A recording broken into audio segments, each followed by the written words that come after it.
ตอนิจจังทุกสิ่งไม่ยั่งยืนจีรัง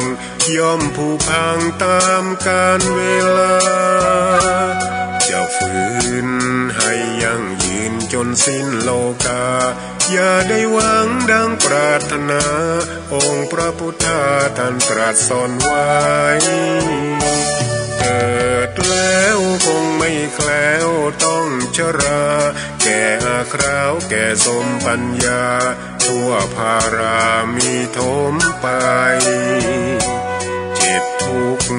ย่อมเวียนวนมีพ้นใครๆสัตว์โลกล้วนรู้แน่แก่ใจเกิดแก่เจ็บตายหลีกไปไม่พ้นใคร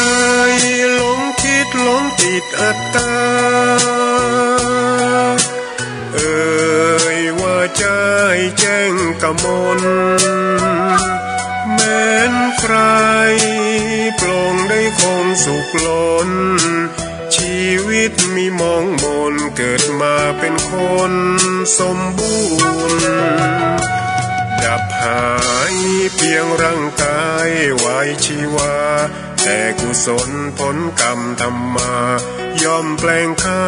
กลายเป็นทุนส่งผลให้ทุกคนเวียนวนไม่สูญสุขและทุกข์เป็นไปตามทุนที่พวกคุณได้ก่อทำมา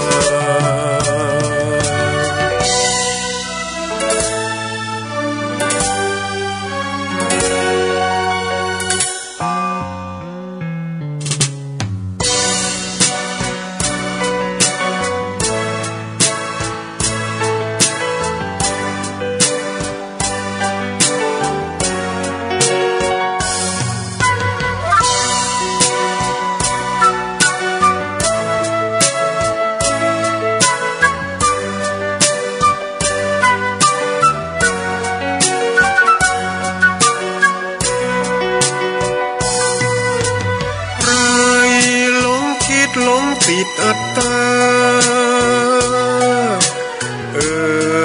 ว่าใจแจ้งกมลแม้นใครปลงได้คงสุขล้นชีวิตมีมองมนเกิดมาเป็นคนสมบูรณ์ดับหายเพียงร่างกายไว้ชีวาแต่กุศลผลกรรมทำมาย่อมแปลงค่ากลายเป็นทุนส่งผล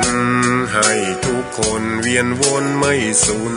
สุขและทุกข์เป็นไปตามทุนที่พวกคุณได้ก่อทำมา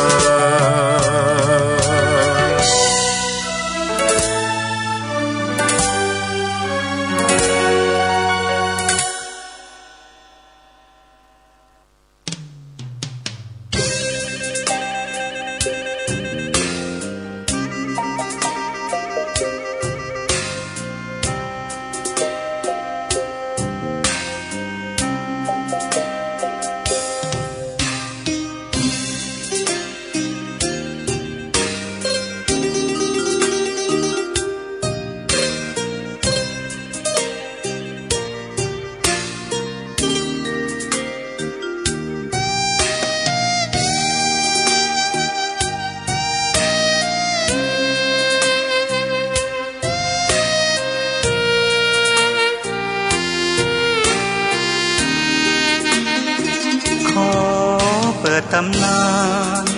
1,300 กว่าปีแม่จามเทวี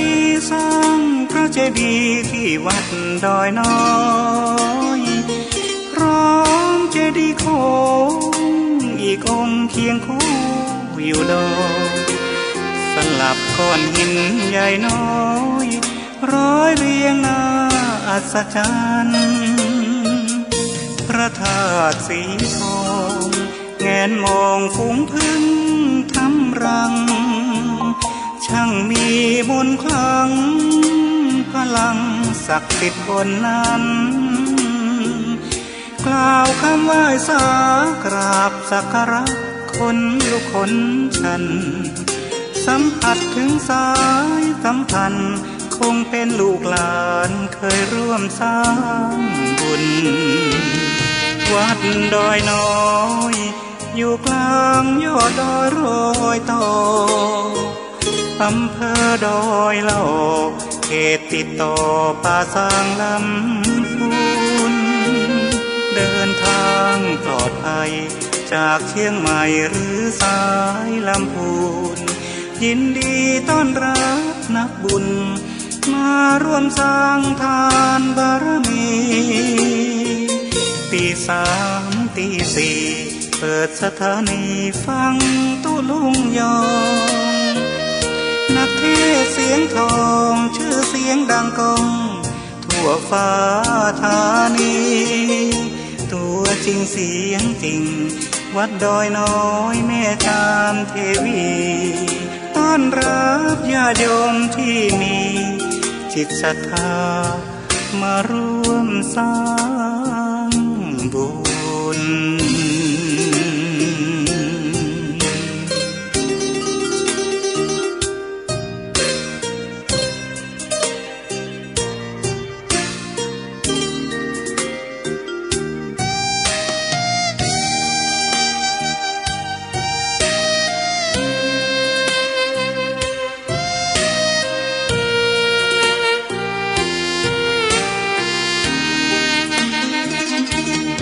วัดดอยน้อ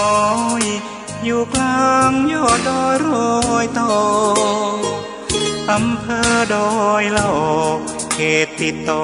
ป่าสางลำพูนเดินทางปลอดภัยจากเชียงใหม่หรือสายลำพูนยินดีต้อนรับนักบุญ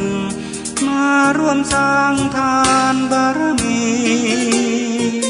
ตีสามตีสี่เปิดสถานีฟังตุลุงยองนักเทศเสียงทองชื่อเสียงดังก้องทั่วฟ้าธานีตัวจริงเสียงจริงวัดดอยน้อยแม่จามเทวีต้อนรับญาติโยมที่มีจิตศรัทธามาร่วมสร้างบุญ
คนจะงามงามน้ำใจใช่ใบหน้าคนจะสวยสวยจัญญาใช่ตาหวานคนจะแก่แก่ความรู้ใช่อยู่นานคนจะรวยรวยสินทานใช่บ้านโต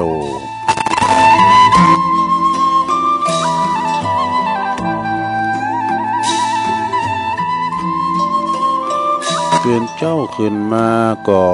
ยิ้มแย้มแจ่มใสทุกโศกโลกภัยหายไปหมดสิ้น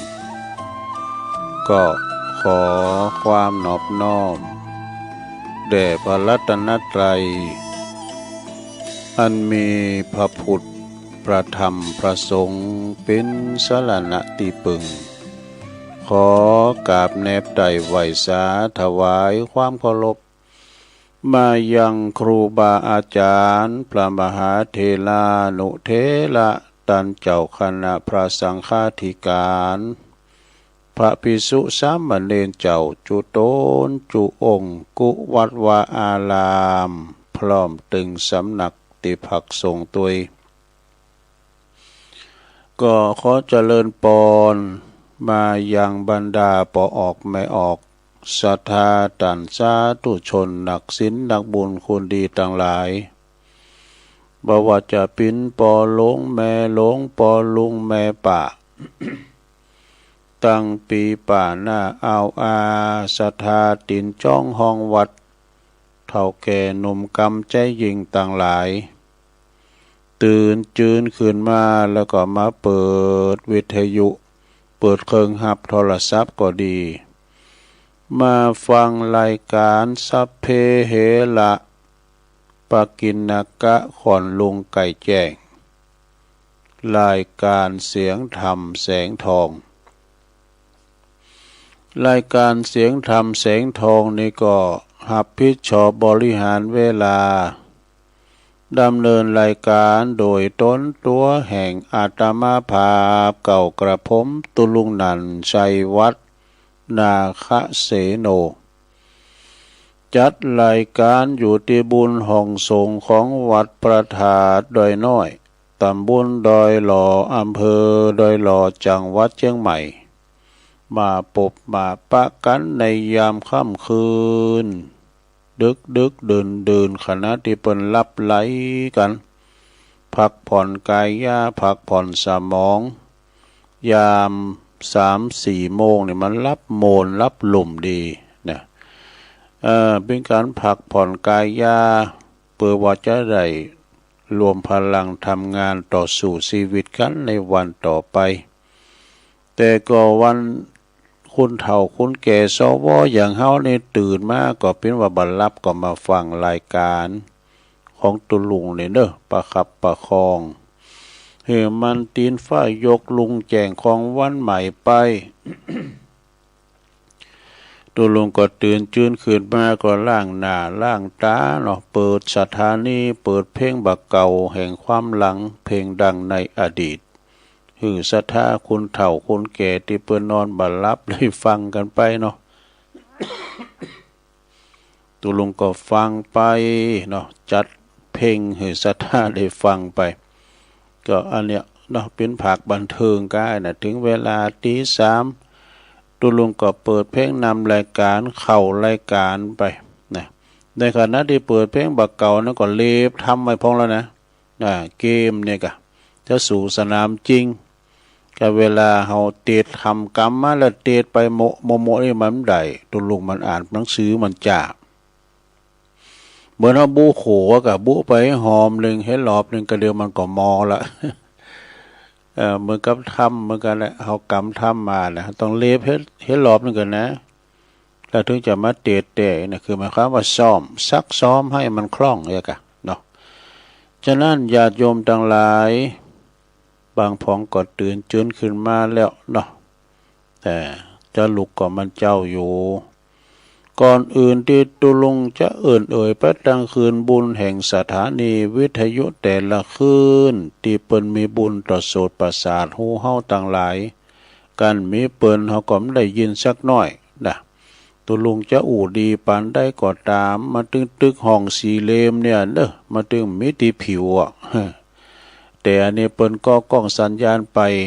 ได้ยินได้ฟังกันตั้งบ้านตั้งจองแล้วเนาะตุลุงก็จะได้ไหวพระให้เกินเด้อเปอความปินสิริปินมังกละปินมงคลกับตนกับตัวขอบโคนลูกหลานอยู่เย็นเป็นสุขกันขจัดปัดเป่าโพยภัยสันเลจังไรมาลายหายสิ้นหนีไกแสนโยดแสนวาเด้อเมื่อว่าพร้อมแล้วก็กราบ1กราบ2กราบ3อิมินาสกาเลนะพุทธังอภิปูชยามะอิมินาสกาเลนะธัมมังอภิปูชยามะอิมินาสกาเลนะ สังฆังอภิปูชยามาอะระหังสัมมาสัมพุทโธภะคะวาพุทธังภะคะวันตังอภิวาเทมิสวากขาโตภะคะวะตาธัมโมธัมมังนามัสสามิสุปฏิปันโนภะคะวะโตสาวกสังโฆสังฆังนะมามินะโมตัสสะภะคะวะโตอะระหะโตสัมมาสัมพุทธัสสะนะโมตัสสะภะคะวะโตอะระหะโตสัมมาสัมพุทธัสสะนะโมตัสสะภะคะวะโตอะระหะโตสัมมาสัมพุทธัสสะอิติปิโสภะคะวะอะระหังสัมมาสัมพุทโธวิจาจารณะสัมปันโนสุขโตโลกวิโตอนุตตโลปุริสตัมมาสาลาทิสัทธาเทวมนุสสานังพุทโธภควติสวากขาโตภะคะวะตาธัมโมสันติติโกอากาลิโกเอหิปัสสิโกโอปันนายิโกปัจจตังเวทิตาโปวินโยเหติสุปฏิปันโนภะคะวะโตสาวกสังโฆอุจจุปฏิปันโนภะคะวะโตสาวกสังโฆญายะปฏิปันโน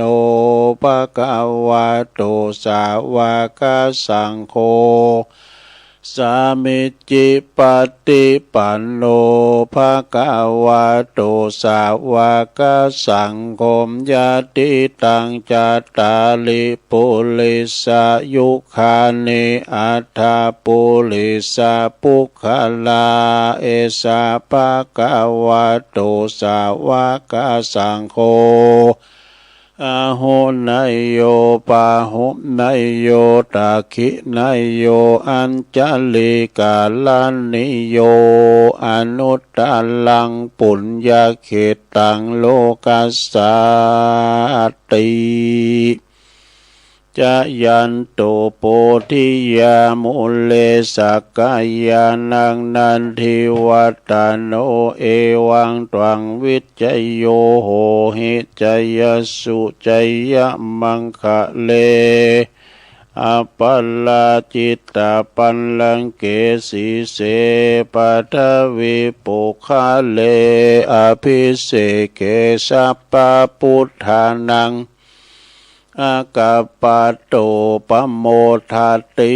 สุนักกตังสุมังกลังสุปัปพะตังสุโหทิตังสุขโนสุโมโหโตจะสุยิทังพรหมจาริสุปัทาคินังกายกัมมังวาจากัมมังปัทาขินังปัทาขินังมโนกัมมังปานิทิเตปัทาขินาปัทาขินานิกัตวานะลาพันตเถปัทาขิเนสัพพิติโยวิวัจจันตุสัพพะโลกโควินาศตุมาเตภวัตวันตลายโยสุขีติงกายุโกภวะอภิวาทานาสิลิสานิจจังมุตตาปัจจายโน จัตตาโลธรรมาวัฏันติอายุวันโนสุขังปะลัง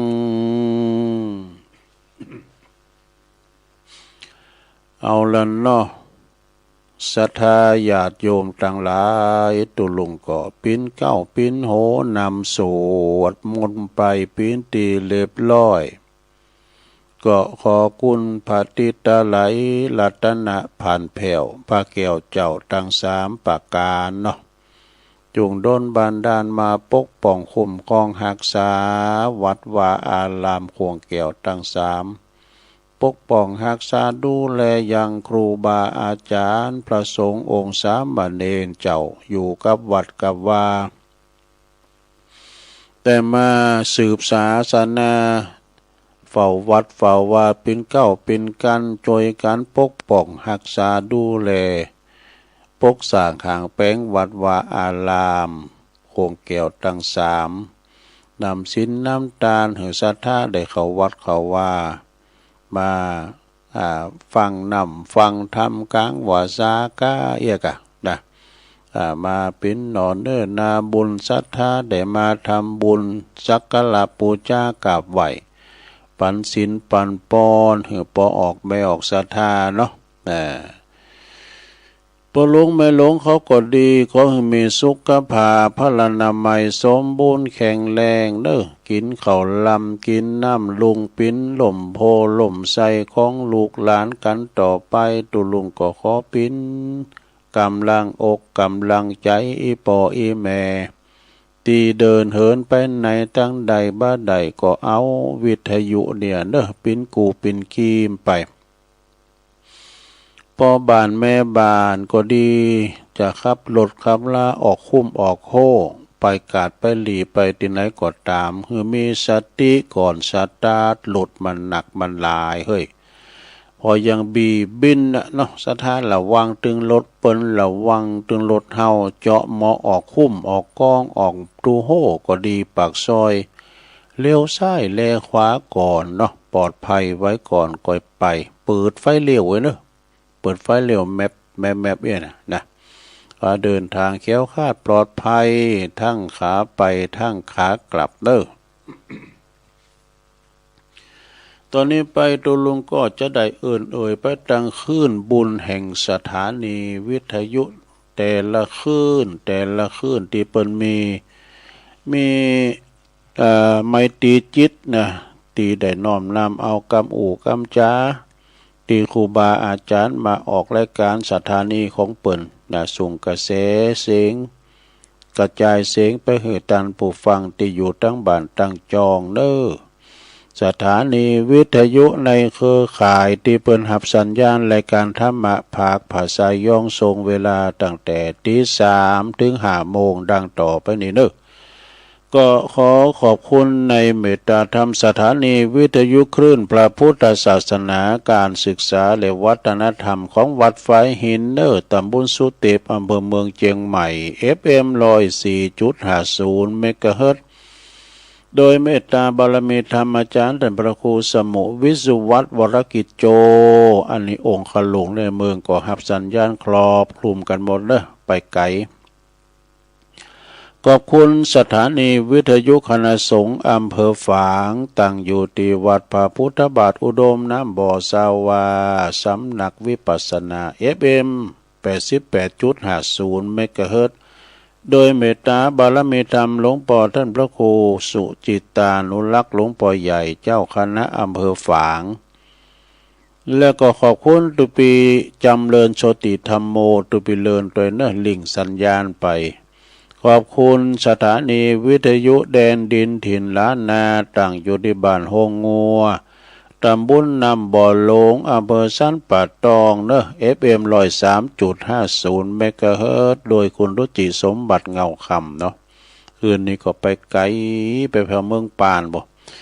ขอบคุณสถานีวิทยุคลื่นธรรมะของชุมชนวัดห้วยตองซักตำบลคงเป้าอำเภอจอมทองเนอะ FM 98.75 เมกะเฮิรตซ์โดยเมตตาบารมีธรรมอาจารย์ท่านพระครูวาปีวรมานิตเดอโซนไต่สายแต่ก็ฟังตั้งแต่เพ่งบักเก่า มาแล้วเด้อขอบคุณสถานีวิทยุมนต์เสียงธรรม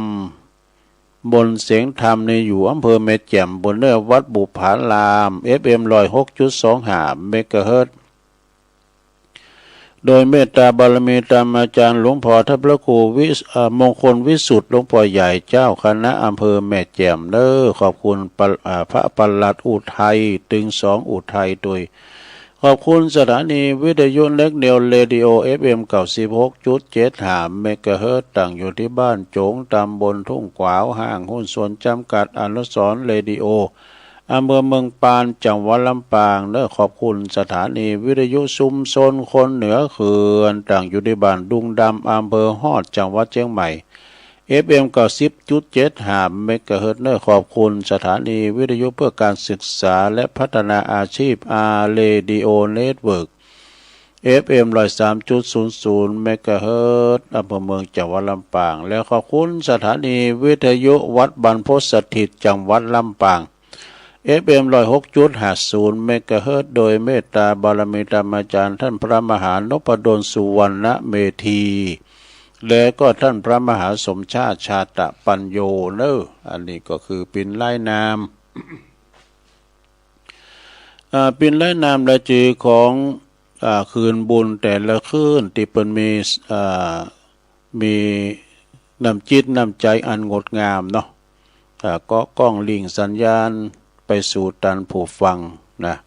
ก็ได้ฟังกันแต่ตี3เนี่ยเป็นต้นไปเป็นรายการแหลกเนื้อที่มาสดตัวปิ่นนะน่ะมานางอู่นางจ้ากับปอออกศรัทธาญาติโยมทั้งหลายที่อยู่ทั้งบ้านทั้งจองบางท่านบางคนก็ยังรับไหลอยู่ก่อนปิ้นยังนะแต่ว่าบางคนก็ตื่นมาแล้วจะบรรยากาศก็มันเจ้าอยู่นะนอนฟังกันหันแล้วก็เวลาว่าตื่นจืนขึ้นมาแล้วก็ฟังน้ำฟังธรรมไปซึ่งก็เป็นน้ำธรรมคำสอนขององค์บวรสัมมาสัมพุทธเจ้านะบางตนเพิ่นก็เอามรดกธรรมมาเทธรรมบรรยายเอกนะแต่วันนี้ก็มาปักกันตรงกับวันพฤหัสบดีวันนี้เป็นวันที่6สถาวันนี้วันศีลเนอะวันศีลเดิน10แฮม8ค่ำวันนี้นะแต่ก็จะได้ไปวัดไปว่าก็ลุกเจ้าหาหน่อย4 โมงไปก็ลุกเนาะนึ่งข้าวเป่าไฟทำหุงหาอาหารทำสำหรับกับข้าวเกมที่จะไปวัดไปว่ากันเนาะวันพระวันศีลศรัทธาญาติโยมทั้งหลายแล้วก็ไปฟังน้ำฟังธรรมฟังเทศน์ฟังธรรมกันนะในวันพระวันศีลวันนี้ก็จะว่าไปก็เป็นศีลแหลกกันเนาะศีลวันเข้าพรรษานี่ก็เป็นวันศีลเหมือนกันนะแต่วันศีลแต่ละศีลนี่ก็ศรัทธาญาติโยมทั้งหลาย3เดือนนี่ว่ามี13ศีลบ่ได้นะศีลนี่ก็คือหมายความว่าเดินนี่ก็มี3พอง4พองศีลนะฉะนั้นเขาไปตามที่อุตสาหะไปได้แต่บ่ติดภาระการเอาก็ว่าศีลนี่พร้อมเตือนเด้อนะเอาไปศีลหน้าก่อนนี่นะศีลหน้าก่อนพร้อมแล้วเอาไปศีลหน้าก่อนนี่นะศีลหน้าก่อนพร้อมเตือนพวกออมสาวเลยออมสาวแล้ว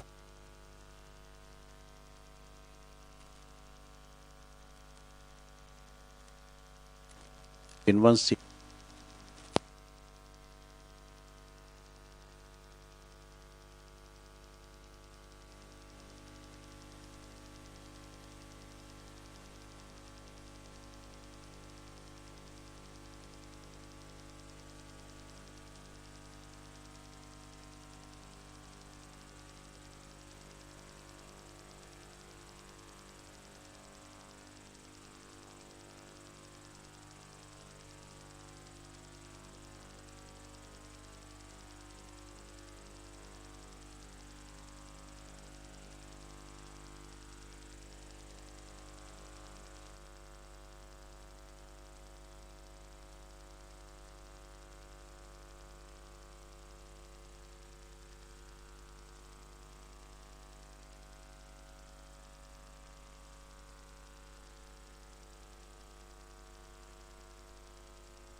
เป็นว่าทานหรือการให้เมื่อกล่าวโดยสาระสำคัญก็จะมีอยู่2ประเภท2ประเภทคืออย่างของ1อามิสทานก็คือการหือวัตถุสิ่งของตีจับต้องได้ประเคนนี่นะเป็นข่าวของสัมปติยังก็ได้นี่นะเนาะตีจับต้องได้ประเคนได้แล้วก็2ธรรมทานคือการให้ธรรมะอันนี้ก็คือการหือธรรมะปินตานเนอะศรัทธาญาติโยมทั้งหลายในการที่หือทั้ง2อย่างนี่นะธรรมทานประเสริฐสุดเนอะนะการที่ว่าธรรมทานคือหลายอย่างเนาะเปิ้นแนะนำดีหรือว่าเปิ้นจี้ต่างบอกต่างหรือว่าเปิ้นจี้ในการประกอบอาชีพนี่นะเนาะก็เป็นการหือธรรมทานนะพระพุทธเจ้าหรือว่าพระพุทธพจน์อันนี้คำว่ามีพระพุทธพจน์ตรัสยืนยันไว้ว่าสัพพะทานังธรรมทานังชินาติเนี่ยธรรมทานชนะการทำทั้งปวงนะเป็นว่าธรรมทานชนะทานทั้งปวงนะอันนี้ก็เฮาว่ากันเป็นประจำนะชะดาเนาะ แล้วเปิ้นก็บอกว่านะเปิ้นก็บอกว่าการต้านหือวัตถุหรืออามิสตานนี่นะเป็นการฝึกความเสสละลดความตนีทีเหนียวในดวงจิตดวงใจเฮานะเปิ้นตานก็โตต้านนี่ก็นะมันจะว่าเปิ้นตานก็โตมต้านสักกรรมไม่นะเป็นการที่ว่าฝึกนะฝึกความเสียสละแล้วก็เป็นใส่ใยเชิมไมตรีจิตนะมิตรภาพเป็นกุศลบายประสานความสามัคคีดูประสานสามัคคีเป็นยาเสน่ห์จันดีนะทำหืบปิ้นตีหัก1 2แล้วก็เปิ้นวงเลยว่าทัทมาโนปิโยโหติซึ่งก็แปลว่าเป็นผู้ที่หูจักในวงสังคมเวลาว่าเข้าสังคมนี่ก็มีสง่าราศีพอเลขมาแล้วเนาะ ได้รับการแสดงความยินดีในทิศทั้ง4ทั้งปวงเลยเนี่ยศรัทธาญาติโยมทั้งหลายการหืดตานเนี่ยนะการว่าเปิ้นหืดตานเนี่ยนะมันก็ดีตึงผู้รับและผู้ให้กันมีผู้ตานก็มีผู้รับเนี่ยนะเนาะศรัทธาในส่วนการที่ว่าหืดดวงตาหืดหันธรรมเนี่ยนะให้ดวงตาเห็นธรรมแก่เปินมนุษย์ในการที่จะชุดคุ้นขึ้นมาจากเปิ้นเรียกว่า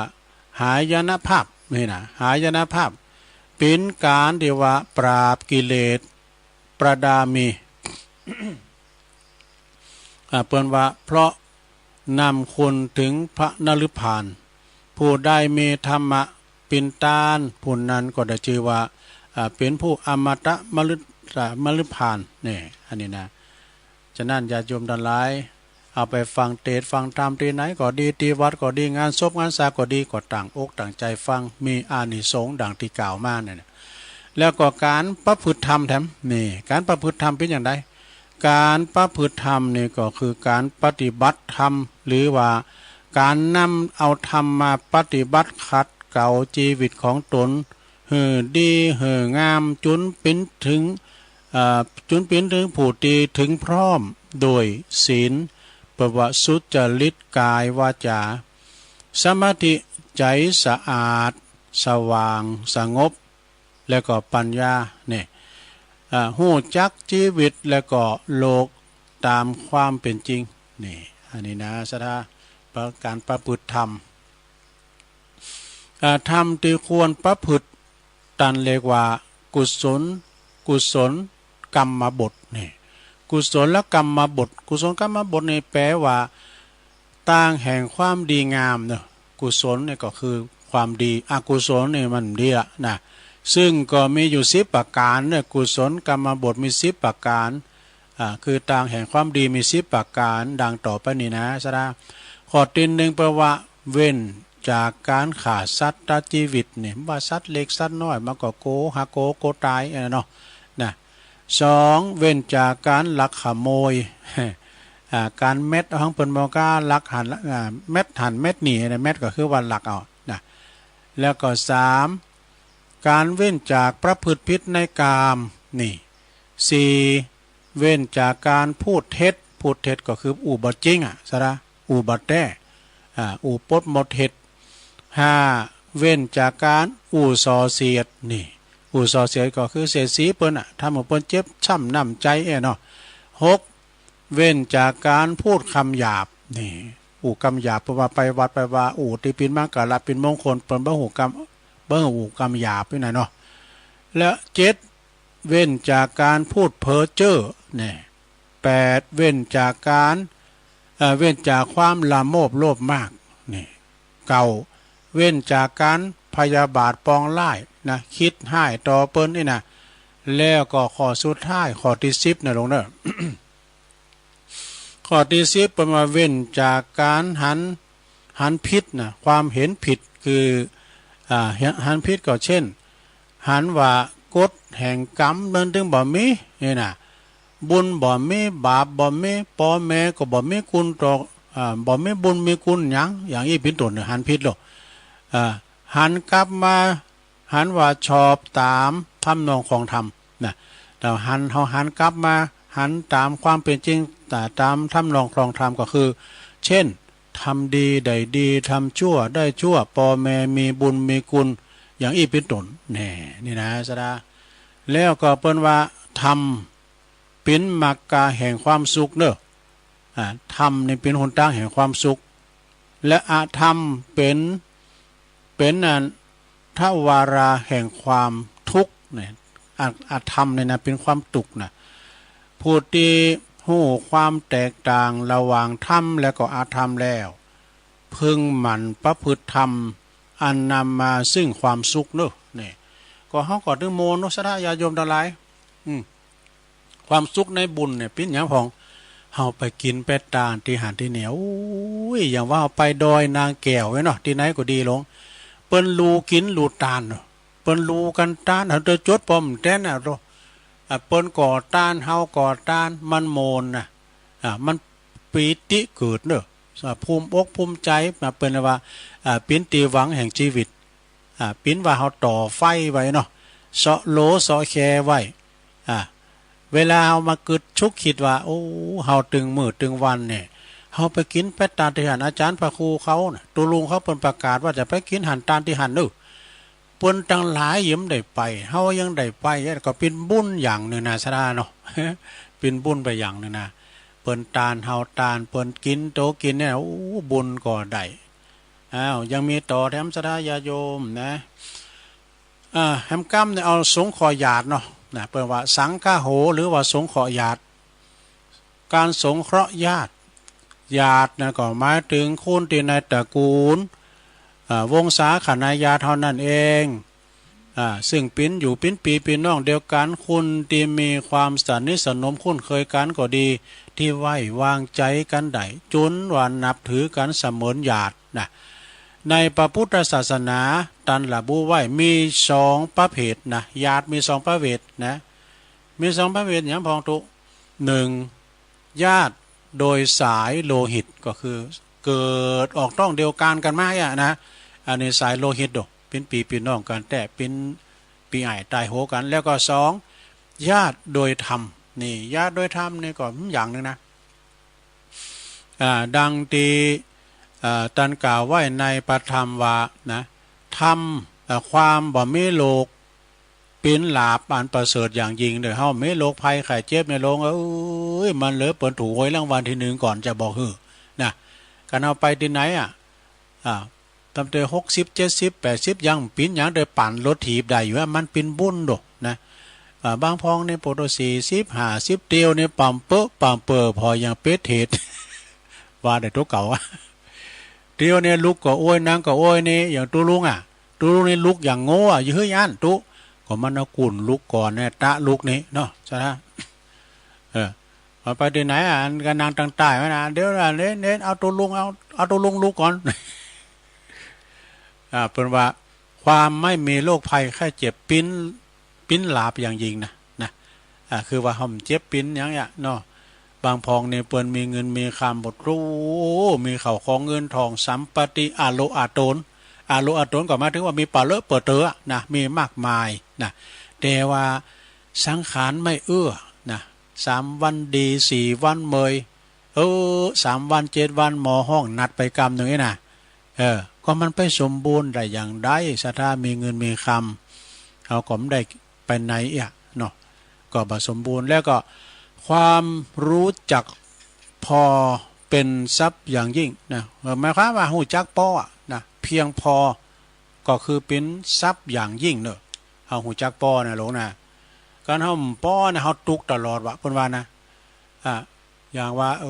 เฮาไปที่ไหนก็ตามแต่ตุลุงอย่าว่าไปเสียงโจกเยอะไปแต่งหวยแต่งเบอร์นะหมายความว่าตุลุงไปกินสลากเนี่ยเปิ้นเอาใส่บาตรมาดมุนเนี่ยเปิ้นปั่นมุนนี่น่ะเป็นเบอร์ละแล้วก็เปิ้นให้จับสลากตั้งแต่ตุไปถึงเน้นสัก10 ปลายนี่รอบแรกได้สักล่ะเป็นเบอร์0ว่ะอันนี้เป็นสลากโจกนะก็เดินไปหาเน้นบ่เน้นแล้วบ่เฮโลกันบ่มันโจกดีหรอเน้นน่ะอะไรไม่เห็นอยู่อ้อมรอบนึงโจกไปตุลุงก็เตพอเป่าทำแล้วได้เลข0เน้นได้ถ้าว่ามาโจกไผมันแต่เนาะเนี่ยวันนี้นะซะนะเฮาฮู้จักความพอเพียงเป็นทรัพย์อย่างยิ่งแล้วก็ความสนิทสนมเป็นญาติอย่างยิ่งวิสาสาปรมายาติความคุ้นเคยหรือว่าเป็นญาติอย่างยิ่งเนอะนะและนิพพานเป็นสุขอย่างยิ่งนี่ซะถ้าญาติโยมทั้งหลายนะและเปิ้นก็ว่าสงเคราะห์ญาตินั้นก็เป็นมงคลนะแม้แต่พระพุทธองค์ยังตรัสยังอันทรงบำเพ็ญเปิ้นเรียกว่ายาตัฏฐจริยาซึ่งก็แปลความว่าการบำเพ็ญประโยชน์แก่ปวงญาตินี่ปวงญาติปีซ้ายปีไซนอกเฮาเนี่ยเป็นโอกาสแห่งการตอบแทนพระคุณและก็เกื้อกูลกันในหมู่พี่น้องนะเขาตุกเขาถ่องมาเขาจักหนามถึงหลังมาหาหือไปนั่นเรียกว่าสงเคราะห์ญาติเป็นเหตุแห่งความเป็นเหตุแห่งความสุขเนอะนะพัฒนาสถาพรของตระกูลวงศาของเฮานี่ ไผ่ตีลมกันปิ้นกอนะปิ้นกอผมจะกอไผ่นะปิ้นลมเก่าการปิ้นเก้าปิ้นกอผมจะนะสามารถพลังนะสามารถรวมพลังกันต้านทานพายุใหญ่ได้ชั้นได้นะตระกูลวงศาเฮาก็เหมือนกันเนอะตีสามัคคีกันเนี่ยนะปลองดองหักไข่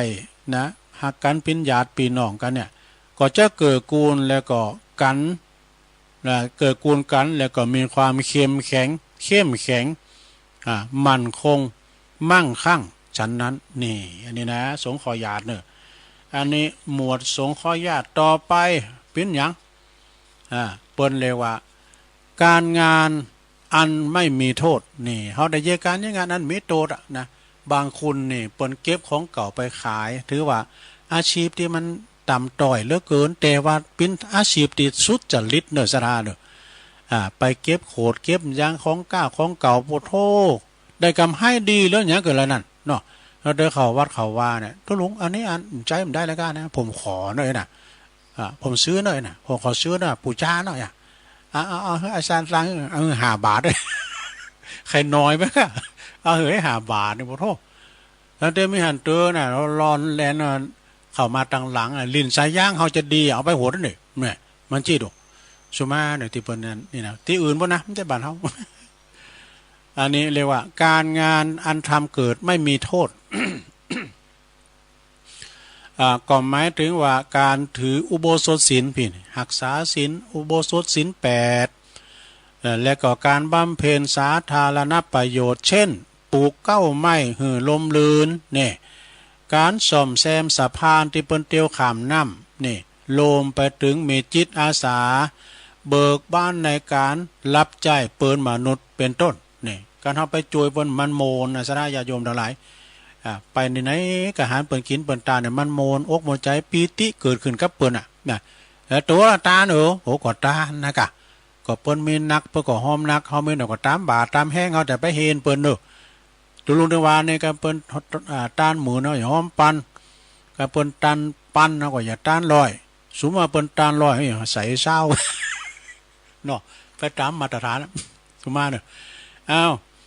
แล้วก็การสมาทานอุโบสถศีล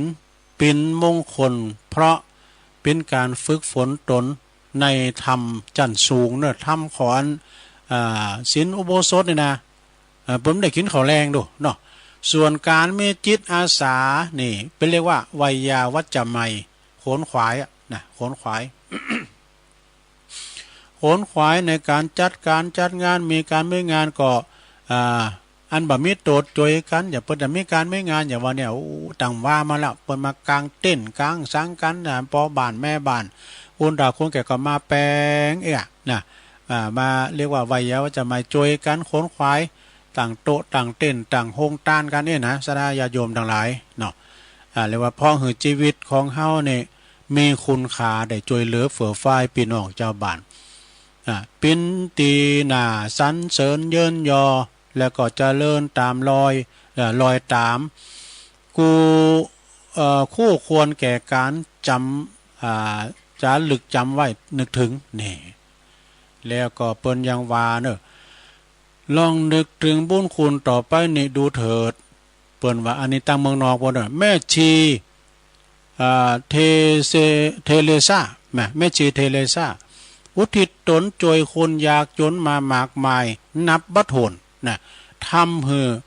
ท่านกลายเป็นสัญลักษณ์แห่งความเมตตาอาทรนี่แล้วก็ตีสัมพัทธ์ใดในโลกนั้นก็คือมาลายูเซไฟเนี่ยยูซาไฟมา ยูซาไฟผมยูซาไฟก็ฮะเป็นเด็กหญิงเดีว่าเป็นเจ้าปากีสถานสัมผัสได้ในโลกนี้นะเป็นเรียกว่าเป็นเจ้าปากีสถานอายุเพียง16 ปีสถานนะเธอเป็นเด็กหญิงที่มีอายุน้อยที่สุดที่ได้รับรางวัลโนเบลสาขาสันติภาพเมื่อปี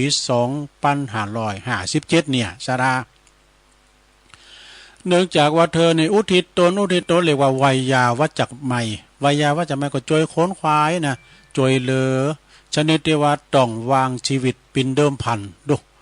เธอจึงเปิดเล็กล่องสิทธิเสรีภาพในการศึกษาแก่เด็กและก็เยาวชนทั่วโลกดูสดาญาโยมเนาะแล้วก็เปิดว่าคนที่มีชีวิตอยู่เปิดยังประโยชน์สุขแก่มวลมนุษยชาตินั้นเป็นคนที่ใจชีวิตคุ้มค่าชีวิตของเขาบ่มีคำว่าศูนย์เปล่าหรือว่าศูนย์โยเนอะนี่นะสดาญาโยมแล้วเฮาต้องจอยเหลือเฟื่อฟ้ายกันสดาคนเฮาอยู่ด้วยกัน3คนเปิดเรียกว่าสังคมเลยหรอนะอยู่คนเดียวเป็นบุคคลนะตัวเปล่าเปลี่ยวเดียวได้เฮาอยู่ด้วยเปิ้นก็สนองเนาะสนองงานเปิ้นอยู่กับจบกับพี่น้องเจ้าบ้านนะเปิ้นจอยเหลือเฟื่อฟ้ายกันเฮาก็จอยกันไปสดาญาติโยมทั้งหลายเอ้ยจอยกันไป แล้วก็อันนี้แถมหมดนึงเด้อสดาการงดเว้นจากบาปนี่การงดเว้นจากบาปหมายถึงอย่างหลงบาปก็หมายถึงความบาปหมายถึงความชั่วนะ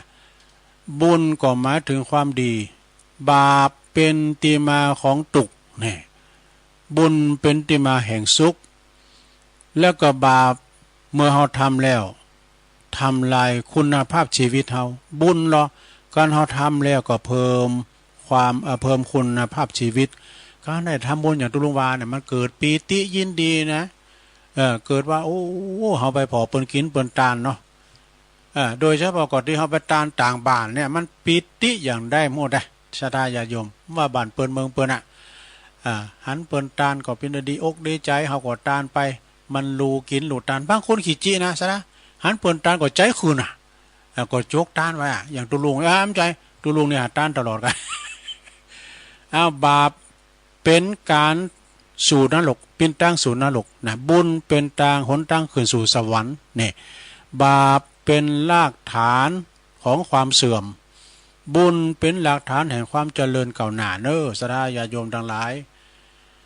เมื่อว่าเฮาถึงความแตกต่าง ของบาปแล้วก็บุญอย่างนี้แล้วผู้ที่มีปัญญาพึงหันหน้าเข้ามาทางบุญเนอะหันหลังไปทางบาปนะลงเนอะนะหันหลังไปทางบาปแล้วก็ดังที่พระพุทธองค์พระพุทธเจ้าได้ตรัสไว้เป็นโอวาทนะเป็นว่าบาปทุกชนิดอุปมาดังอสรพิษสุดที่ร้ายที่สุดนะคืออสรพิษนี่มีอย่างของก็มีงูเงี้ยวเขียวคอเนี่ยก็ซะนะ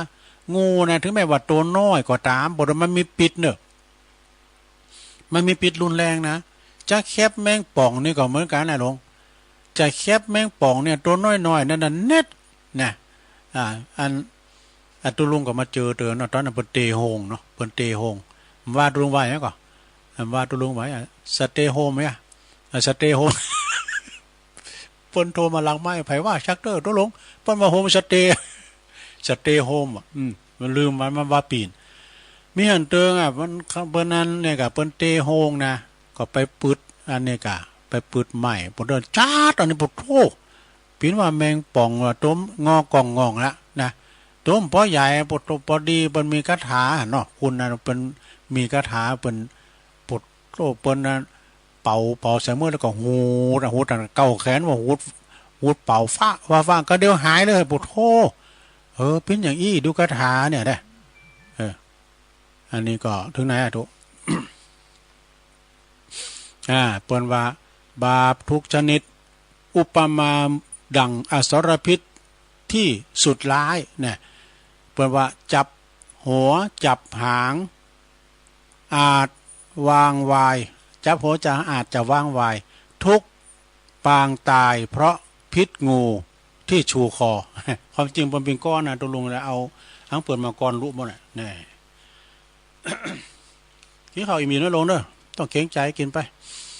อันนี้ก็ทั้งหมดนึงเนอะลงเนอะทั้งหมดนึงอันกรรมว่าอันตุลุงว่าหลงนะมันหมายความว่าอย่างไรเขาก็หูจักเหมือนกันนี่ยองเพิ่นว่านี่กับปหลงก็ปหลงแม่หลงก็ว่าแม่หลงอย่างกับคนเฒ่านี่นะหลงเอาอันนี้มากับว่าหลงเมงไม่หมายความว่าหลงนี่เป็นกรรมกลางนะปหลงก็ได้แม่หลงก็ได้แล้วตุลุงว่าเอากรรมเดียวหลงนะเข้าใจหลงเข้าใจหลงสำหรับในการสำรวมในการดื่มน้ำเมาไอมาแล้วอันนี้นะหมวดสุราหนึ่งซะได้ลองฟังก่อนเนอะจะวางไผนะใครมาก็กินไปปิ้นจังก็ข้าแม่น้ำลายเปิ้นว่าสำรวมจากการดื่มน้ำเมานี่เปิ้นว่านะบางพองนี่มันมีหลายอย่างด้วยพองก็กินแล้วปุโตนี่ฮักไม่ตัวบ่มเต้นน่ะเวลาอันน้ำมันนั้นมันเข้าต้องได้นะมันย่ำอาบ มันย่ำหล่อลุงคอได้นะนิ่มเนี่ยปุโตไม่จี้ตาผมแผบนะกันใส่ไปสัก2 ต้อง 3 ตอมเอาล่ะปิ้น ปิ้นตีนปิ้นมือเลยปิ้นจ้าปิ้นหนะปิ้นน้ำปิ้นทำมาว่ะฮักไม่ตัวบ่มเต้นบ่มได้มันเดียวมันเมาหมดปิ้นว่าหน้าไม้นี่เหล่าเนี่ยโหดต่อโต้งได้ บางพ้องกับโบโตมันมีหลายอย่างนะมันน้ำมันบอกว่าเป็นน้ำมีวิญญาณนกหลายนกกระจอกกระแล้วแฮมคืนหงมันถึงขนาดนะอีกข้ามว่าเมื่อไงล่ะเอาจะตั้งไปถึง300ไม่ใจเริ่มเดียว มันยังหูได้รำพุกเจ้าเปิ้นถามว่ามึงหูเนี่ยมึงหูมันขึ้นน่ะหูสักอย่างวะรับเป็นตายวะดูแล้วมันเอาปากนั้นมาหวานชาวบ้านเนี่ยแล้วก็การสำรวมในการดื่มน้ำเมาไอ้ตุลุงมาใส่ว่าไอ้หรอไอ้นาแงนมาก็ไอ้ก็ไอ้น่ะไอ้ทางเมืองฟ้าบอกว่าไอ้เวิงไอ้เวิงก็หาเวิงแต้กันนะมันมาบรมตูเฮิรนเวิงมั้งน่ะหมายถึงการงดเว้นการดื่มสุราเมลัยเนี่ยสุราและเมลัยนี่ตันหมายถึงเครื่องดองของเมา10 ชนิดกันดังนี้เนาะ10อย่างนะดังนี้ลงเนอะฟังเนอะ1สุราทำจากแป้งเหล้านะกะหลงหูจักกับแป้ง2สุราทำจากขนมนี่หูจักเนอะ3สุราทำจากข้าวสุกเนี่ยเอาข้าวสุกไปมักเนาะมันเป็นอันน้ำอมฤตของพระฤาษีดู แล้วก็4สุราทำ จากเชื้อเนี่ยใส่เจื้อมันนะ5สุราผสมเครื่องปรุงสุราเนี่ย6สุราหรือว่าน้ำดองดอกไม้มันปิ้นหยังไหนน้ำดองดอกไม้มันปิ้นหยังคนเด้อแล้วก็7น้ำดองผลไม้นี่ 8น้ำดองน้ำหวาน9น้ำดองน้ำอ้อย10สุดท้ายน้ำดองผสมเครื่องปรุงเมลัยนี่ แล้วก็ทั้งสุราแล้วก็น้ำเมาแล้วก็สุราแล้วก็ไอเป็นหรือว่าคือน้ำมักเด้อน้ำมักตีกล่าวไม่ได้นะเป็นตีตั้งแห่งความประมาทเด้อนะขาดสติกับมันได้ตีมาแล้วมันบิดรถในปวดรู้ว่าจุนตึกอ่ะนะไปตัวมันแต่น่ะเปิ้นหือไผแซงมันแซงบ่ขาดสติสัมปชัญญะเด้อเป็นเหตุแห่งหายนะมาหลายประการนะการดื่มสุราเมลัยมีโทษ6สถานได้แก่หยัง1สับหมดไปเห็นทันตา2เป็นที่มาของการวิวาทแต่กะมันพิดกันโดเราหาโหนก็โหนหาของแก้มก็หาว่าตีห้ามากินแล้วเมาแล้วมาลุมตีห้าข้อที่3หลง เดี๋ยวเอาใหม่เป็นก้อนหน่อยนี่นะเป็นก้อนเพื่อว่าข้อที่1ทรัพย์หมดไปเห็นทันตา2เป็นที่มาของการวิวาท3ร่างกายอาพาธด้วยโรคภัยนี่4ชื่อเสี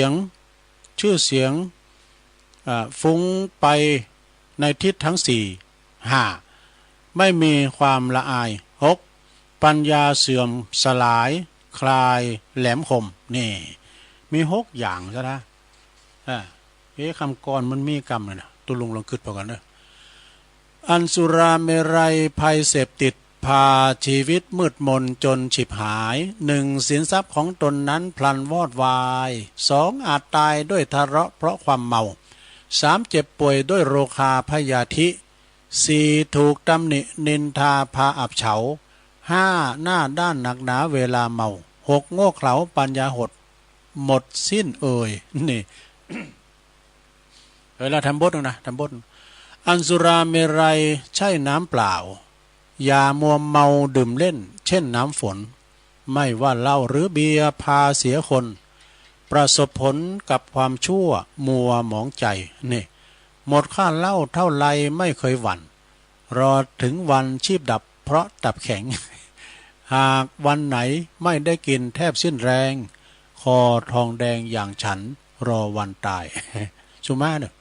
ให้มาก็กินไปแต่ว่ากินหมกพอสมควรเอาปิ้งกระไซน่ะเนอะไปเอาจนปลาบดโลเอาน้อยเดี๋ยวมอกจำหน้าเจ้านิ่มได้ ไข่แก่ไปก็หาเนาะจำหน้าเจ้านิ่มได้นี่ไข่แก่เอามีมหน่อยเนอะซะนะเนอะมีแถมอยู่เรื่องสุราเนี่ยมันเป็นพรานดอกพรานจือว่าสุระเนี่ยมันเป็นจือในสุระมันไปหันนั่นเองอะไปหันนั่นโอ้สัตว์สิงหิ่งห้อยเล็กวอกกลางนางนี่ก็กินน้ำเนี่ยฮะมันยาบตุตินโยงตินยางว่าเมาค้าไปค้าเปเนี่ยเป็นว่ามันมากินน้ำมักของพลุสีพลุสีเปิดเอาอันขิงขาจักไข่กาตีปีพริกน้อยเนี่ยเอาไว้ เอาเข่าชุบประตักแห่งว่าฟุตโตมากกันเนาะมันเกิดความมักมันก็กลายเป็นน้ำอมฤตบทตัวกินแล้วในบริวารกลางนางนี้ตินเตอร์ดิเดือก็มากินละบทมันเมาโตสิงโตก้ามยางก้ามแม่อีลาปนกินแล้วในปวดโตยี่บอกรุ่นหนึ่งในปวดมันคืนอย่างได้มันน้อยลิงน่ะกำไม้ยามกวาเนี่ยกำไม้แต่ปิ้นหลักหลอกโฟลีห้องเพลงว่ะย่านย่ำจบเดินลงเนอะน้ำอมฤตของปาลุสีในปัจจุบันนี่นะกรรมวาสุราเมลัยควรหมายรวมถึงยาเสพติดทุกชนิดตัวนะลงเนอะนะที่มันบั่นทอนสติสัมปชัญญะลูกหลานเขาเนี่ยนะแล้วก็เป็นอันตรายต่อชีวิตตัว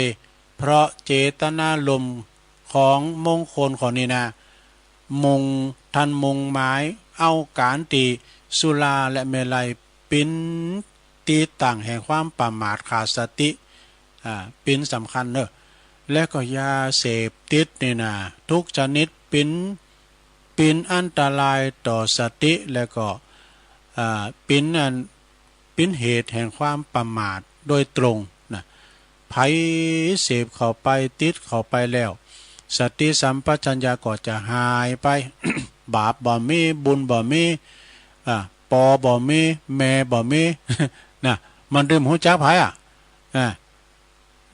ไอ้นี่มันใจหาแล้วนี่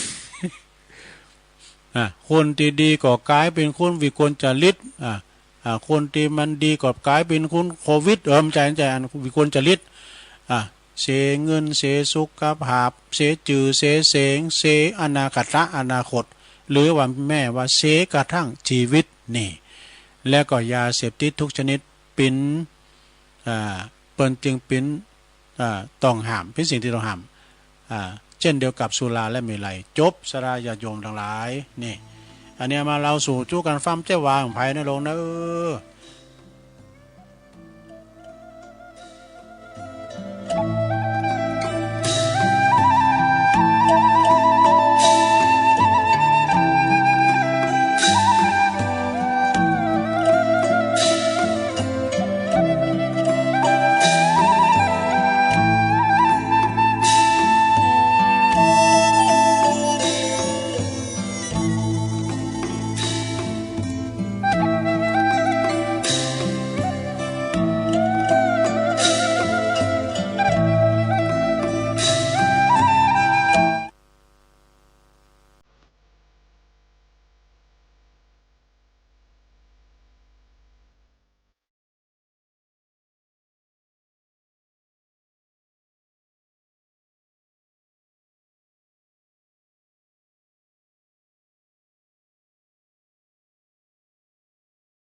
ไงคุณ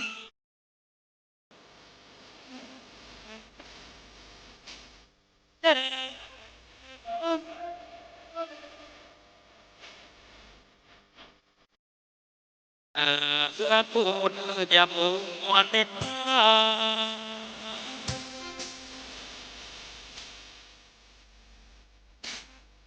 มันเสียบ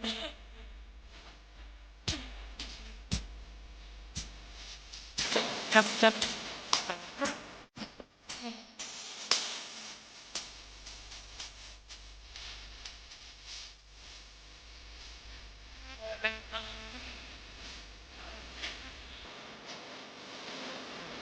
ตื่นขึ้นมาไงยายก็แน่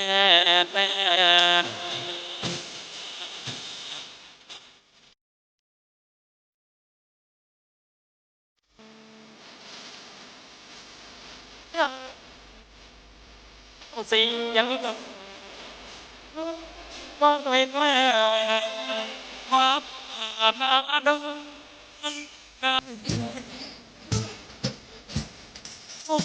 ไป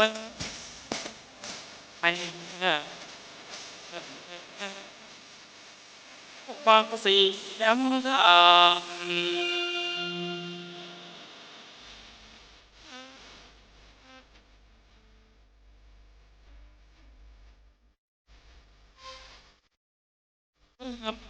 จากหา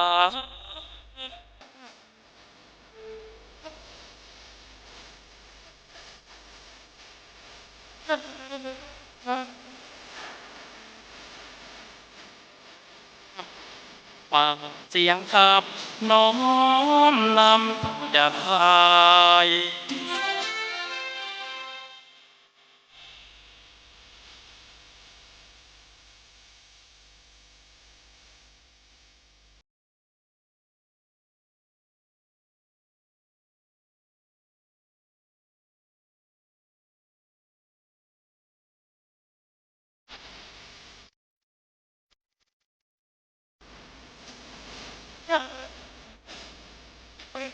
ยังว่างไม่แม่ขอปาดปาคิด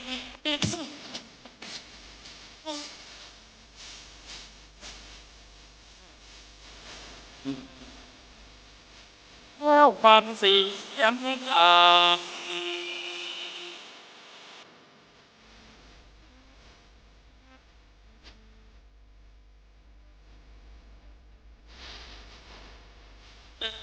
นับมาจากปาก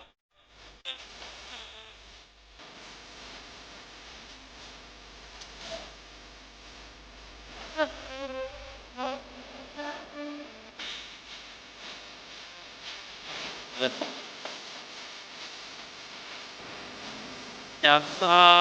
ย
เอาแล้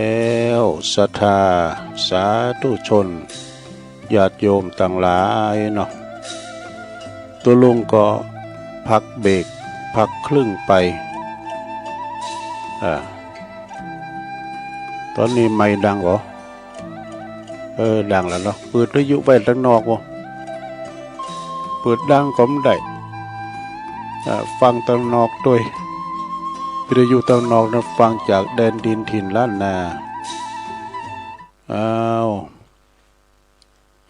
วันนี้มีอุปสรรคหน่อยเนอะศรัทธาญาติโยมทั้งหลายอุปสรรคเกี่ยวกับอุปกรณ์ต่างๆมิกก็ดีคอมก็ดีมันเถ่าเหมือนเจ้ามันเก่ามันเถ่าเหมือนเจ้ามาเนี่ยแล้วเราปิดแล้วก็มันก็ยังดังอยู่อันยังดีกะเต็มเจ้าในอู่ไปจัดมึนโยมเปิ้นก็โทรมาเนาะเสียงบ่ออกพอเป็นว่ามิกกับไฟมันขึ้นสักหน่อยมิกในอัน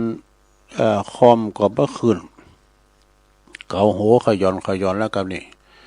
ตบหันตบนี่ก็ได้ว่าดีก็ตั้งโต๊ะจอยไว้ก็เอาโต๊ะจอยเปิดไปก่อนนี่กะเดี๋ยวนี้เสียงก็คงจะมาแล้วฟ้าตั้งนอกดังอบๆนั่นล่ะนี่นะมันมีอุปสรรคเหมือนกันนะศรัทธาญาติโยมทั้งหลายต้องขอบคุณโยมที่เปิ้นโทรมาบอกเน้อกันมันก็จะเป่าไปชั่วโมงหมดเดี๋ยวพอคอมมันปดมือเจอพื้มีก็บ่ขึ้นไฟมันแล้วขึ้นลงแล้วกันเอาให้นะลงเอาปากให้นะมันจะขึ้นลงนี่แล้วก็ดังกอยพองก็ดังแหงพองก็ดังแหงให้ก็มาถึงขีดมาถึงสีแดงบ่ก็เลยยอบอย่างจะแป้งหั่นแป้งนี่ไปตบใส่ตบขวาพองกานี่พอทั้งกุ่นคอมพุ่นแล้วก็แจกมาใกล้นะก็เป็นการสอนตกเก่าตัวนะตอนนี้ก็ดีแล้วเนาะดังปกติขึ้นมาแล้วศรัทธาขณะนี้ท่านทั้งหลายก็กำลังฟังรายการสัพเพเหระปกิณกะขอนลุงไก่แจ้งรายการเสียงธรรมแสงทองดำเนินรายการโดยตุลุงยองมะนางอู่นางจ้าก็ปออกไม่ออกศรัทธาตอนนี้ก็เวลาก็ตีสี่กับ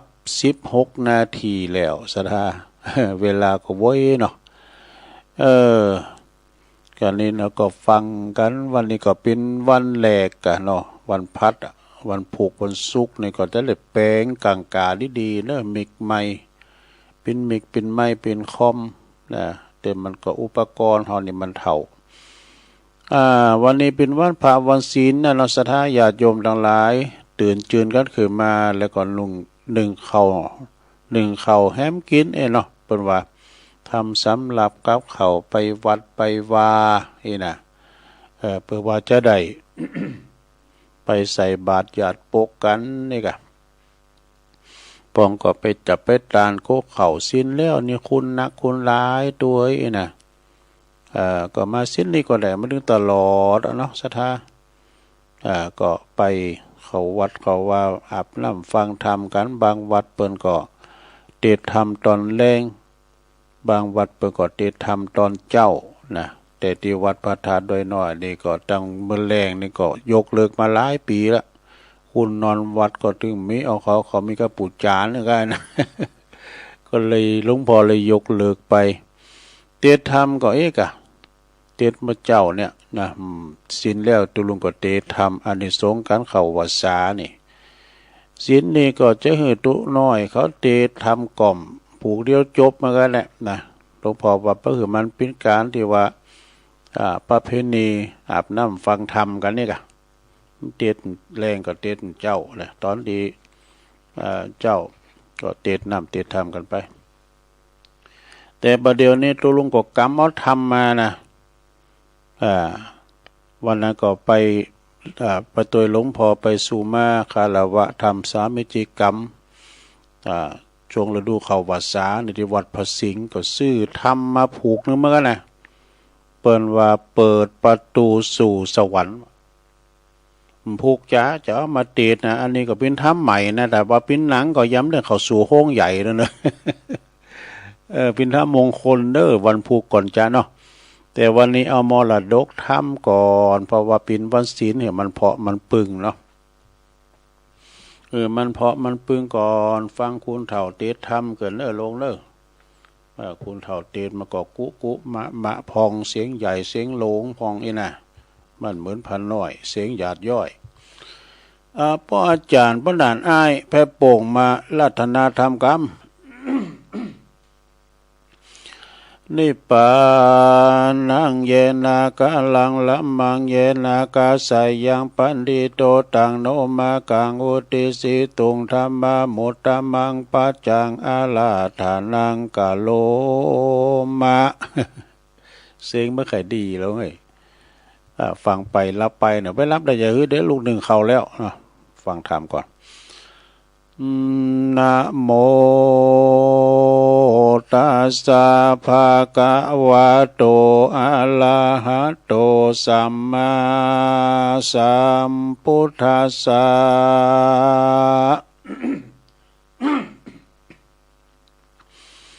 อิมังธัมมาเตสานังสัทธาสวัตติยังวิหาลันโตอัลลัมภกเทศิสาทาโวดุลาสาปุลิสะทั้งหลายตั้งหญิงใจหนุ่มเทาอันมาปากันเข้ามาสู่สถานเพื่อกระทำการทำบุญหยาดน้ำอุติสาพลัมไปหาผู้ยังผู้มอลานามวยมอดก็เฮือบุญนี้ไปลอดเลี้ยวไวดังเราจักไขบอกเล่าตามดังนักปราชญ์เจ้าอาจารย์เทศนาบัดนี้แหละนาสัทธาอันว่าสัพพัญญูปาพุทธาเจ้าตนเป็นปิ่นเกาติโลกาจารย์พงสามลานยังจอดอยู่ในยอดอารามอันเหลืองงามบ่อผ่อนอยู่นอกบ่อนเมืองสาวัตถีพระมณีโตนผ่านเพวก็ผ่านลบแล้วยังพรามอันมาถามมาเป็นเหตุพระจึงเตสนา ยังกาถาอันนี้ยังว่ายังกินจาลัมมาดังกัตตราตัญจาตานามาจาลิดังนี้กีฬาดังได้ยินมายังมีพรหมนาผู้หนึ่งใส่อยู่นอกเมืองใหญ่สาวัตถีไตรปุรีเมืองกว้างมีชื่ออ้างว่าจานุสโสนเขาของเมนักโสด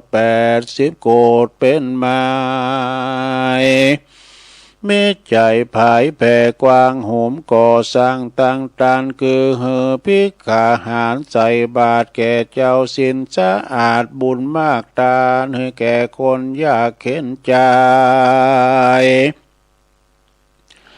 คนยากไร้อาณาถายาติกาพ่อแม่มิตรแก้วแก่สาหายการจูดที่ตายไปนาลาคาบกว่าเป็นผี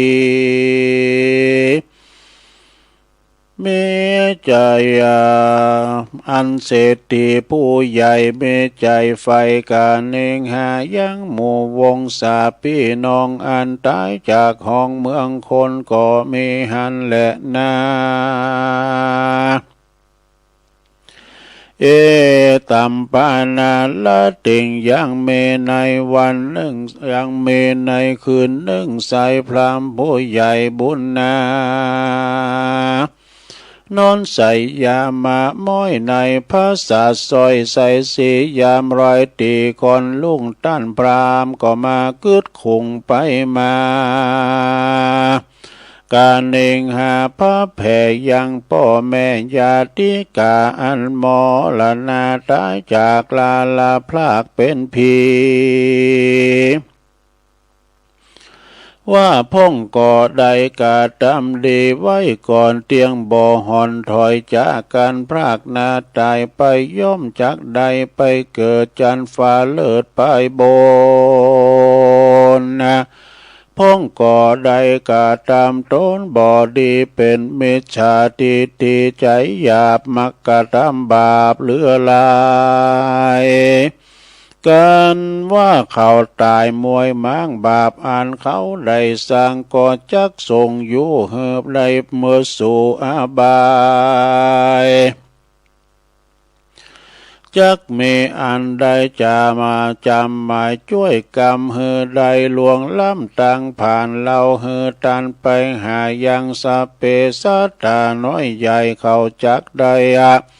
จักลอดควายสันใดเหือตันไปหลายหลากบ่เรือบุญนั้นหากสูญหายตานหาคนตายนั้นใส่เข้าจักใดหรือจะพรา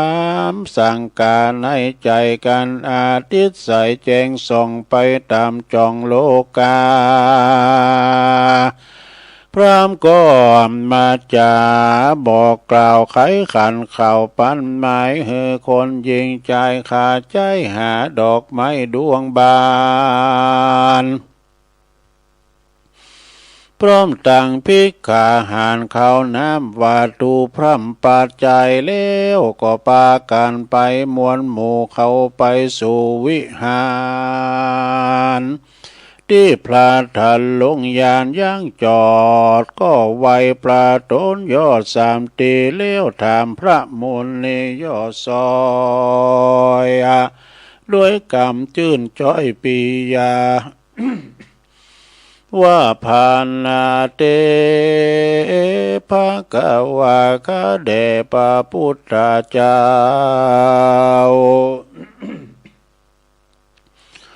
การนี้เล่าสังกาว่าสัพเพสัตตามวลหมู่อ่านตายไปสู่โลกนาจุมปูป้าเอากาทำบุญไปหาผู้มวยมอดบุญจักลอดสันใดหรือตานไปนั้นลาวได้สูญเปล่าดอมได้บุญนั้นหายกว่าจอยขอพระยอดซอยบุญนับเตสนาเก่าแก่เฮือให้แก่สงสัยแด่เตอ อัตตะโกภาคาวาเตสังวจนังสุตวาในกาละนั้นใสพระที่ไว้ตนงามนะการว่าพรามผู้เท่ามาต้านเราปูชาพระสัทธาต้นพันแผ่วจึงไขคะอุบแก้วติสานาเก่าเป็นกาถาว่าอัฏฐาสิเมอากาสิเมญญาติเมตตาสกาจะเมเปตานังทักขีนางตาจาปุเปกาตามานุสาลังดังเนดุลาต้านพรามผู้ใหญ่มีใจไฟกนิงหายาติกาพี่น้องอ่านได้จากห้องเมืองคนบุญกุศลหลายแหล่อันพ่อแม่ญาติกาตานไปหาผู้ตายจากผ่านภายไปลอดผู้มวยมอดหมอลานาตองจากตองกาเตกาสามสิ่งจึงอุดมยิ่งกุศลคือตานหือตนนอนแนวผีกู้เจ้าผู้มีเปียนกับตั้งสามบาเน้นใหญ่น้อยสินจองหอยบ่อนีตานแล้วยินดีหลายแหล่อุติสะแผ่บุญไปหาผู้ตายบุญตั้งหลายไปลอดไปจูจอดพันภายกันว่าผู้ตายรู้แล้วใจผ่องแผ้วโมตนาบุญนั่นก็บอกไกลกาหายไปที่ต่างใดจากงาเที่ยงจากใดไปโยกย้ายออกจากค่ายที่ผ่านป่าละมียานล้ำเลิศ